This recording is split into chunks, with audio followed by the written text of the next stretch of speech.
Hello ನಮಸ್ಕಾರ, ನೀವು ನೋಡ್ತಾ ಇದ್ದೀರಾ ಇಂಡಿಯಾ ಫಸ್ಟ್. ನಾನು ರಕ್ಷತ್ ಶೆಟ್ಟಿ. ಈಗ ಹೆಡ್ಲೈನ್ಸ್.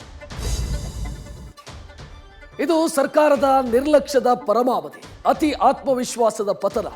ಕರ್ನಾಟಕ ಹಿಂದೊಮ್ಮೆ ಹೂಡಿಕೆದಾರರ ಪಾಲಿನ ಚಿನ್ನದ ಮೊಟ್ಟೆ ಇಡುವಂತ ಕೋಳಿ. ಆದರೆ ರಾಜ್ಯದಲ್ಲಿ ಹೂಡಿಕೆಗೆ ಕಂಪನಿಗಳು ಹಿಂದೇಟು ಹಾಕ್ತಾ ಇದ್ದು ಪಕ್ಕದ ರಾಜ್ಯದತ್ತ ಗುಳೆ ಹೋಗ್ತಾ ಇದೆ.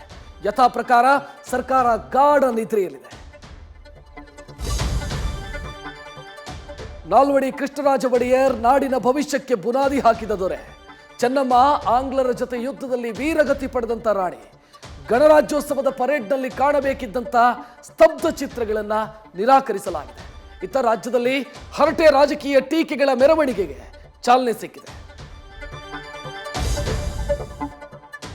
ತಾಯಿ ವಾತ್ಸಲ್ಯಮಯಿ, ಮಗುವಿನ ಮೊದಲ ಗುರು ತಂದೆಯೂ ಅಪರಿಮಿತ. ಆದರೆ ಈ ಮಗುವಿನ ಪಾಲಿಗೆ ಹೆತ್ತಾಕೆಯೇ ಹಂತಕಿ. ಡಿವೋರ್ಸ್ ಬಳಿಕ ಅಪ್ಪನ ಪರ ಮಗು ಹೋಗುತ್ತೆ ಅನ್ನೋ ಕಾರಣಕ್ಕೆ ಉಸಿರೇ ಇಲ್ಲವಾಗಿಸಿದ್ದಾಳೆ.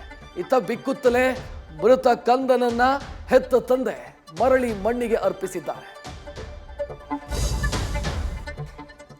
ಕರ್ನಾಟಕದಲ್ಲಿ ಚುನಾವಣೆಯ ಜ್ವರ ಏರಿಕೆಯಾಗ್ತಾ ಇದ್ದು 3 ಪಕ್ಷಗಳ ತಾಲೀಮು ಶುರುವಾಗಿದೆ. ಕೆಪಿಸಿಸಿ ಕಚೇರಿಯಲ್ಲಿ ಕಾಂಗ್ರೆಸ್ ಸಭೆ ನಡೆಸಿದ್ದು ಮತಕ್ಕಾಗಿ ಗ್ಯಾರಂಟಿ ಅಸ್ತ್ರಗಳನ್ನು ಹೂಡ್ತಾ ಇದೆ. ಇತ್ತ ಬಿಜೆಪಿಯ ಸಭೆಯಲ್ಲಿ ಬೀದರ್ ಮತ್ತು ಕೊಪ್ಪಳ ಸಂಸದರ ವಿರುದ್ಧ ಅಪಸ್ವರ ಕೇಳಿಬಂದಿದೆ. ರಾಜಧಾನಿಯ ದೇವಸ್ಥಾನಗಳಲ್ಲಿ ಇನ್ನು ಮುಂದೆ ಬೇಕಾಬಿಟ್ಟಿ ಡ್ರೆಸ್ ಹಾಕೊಂಡು ಹೋಗುವಂತಿಲ್ಲ. ಅರೆಬರೆ ಬಟ್ಟೆ ಹಾಕು ಬಂದ್ರೆ ನೋ ಎಂಟ್ರಿ ಅನ್ನೋ ಬೋರ್ಡ್ ಕಾಣಿಸಲಿದೆ. ಸ್ಕರ್ಟು, ಹರಿದ ಜೀನ್ಸು, ಶಾರ್ಟ್ಸ್ಗಳಿಗೆ ನಿರ್ಬಂಧ ವಿಧಿಸಲಾಗಿದೆ. ಇತ್ತ ಪುರುಷರಿಗೂ ಡ್ರೆಸ್ ಕೋಡ್ ಜಾರಿಯಾಗಿದೆ.